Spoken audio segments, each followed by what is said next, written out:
Minsan, ang pag-ibig ay hindi sinusukat sa kung gaano ito katagal, kundi kung paano ito naging makabuluhan. Si Lucas at Ana ay matagal nang magkasintahan, halos isang dekada nilang pinagsaluhan ng saya, lungkot at pangarap. Sila ang tipo ng magkasintahan na hindi matitinag ng kahit anong bagyo, ngunit sa isang iglap, nagbago ang lahat. Sa huling buwan ng kanilang pagsasama, niyaya ni Lucas si Ana sa isang weekend road trip. Isang bagay na matagal nilang pinag-usapan ngunit laging naipagpapaliban.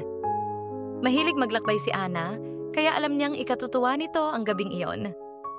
Habang binabaybay nila ang mahabang kalsada, dama ni Lucas ang saya ng kanyang kasintahan, ngunit sa likod ng kanyang mga ngiti, may lungkot na nakatago sa kanyang mga mata.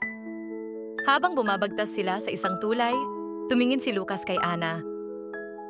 "Mahal, pagkatapos nito, saan mo gustong pumunta?" Tanong niya. Ngumiti si Ana, ngunit may kirot sa kanyang mata.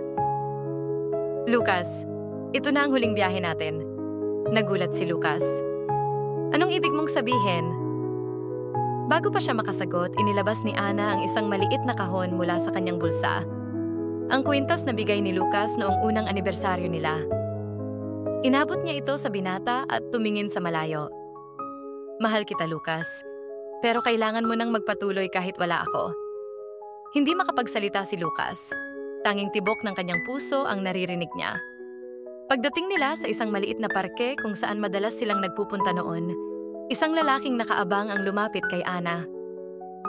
Noon lang niya napansin ang engagement ring sa daliri ng dalaga. Nangalog ang tuhod ni Lucas. Hindi dahil sa pagtataksil, kundi dahil sa katotohanang matagal nang may sakit si Ana at hindi na ito nabigyan ng maraming oras. Isang linggo bago ang biyahe, ikinasal si Ana sa kanyang matalik na kaibigang doktor. Isang kasunduang ginawa upang maprotektahan siya sa nalalabing araw niya sa mundo.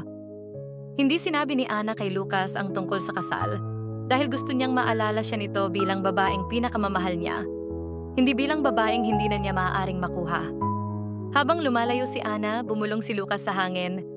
"Mahal pa rin kita, sa bawat biyahe, sa bawat alaala, kahit sa huling pagkakataon."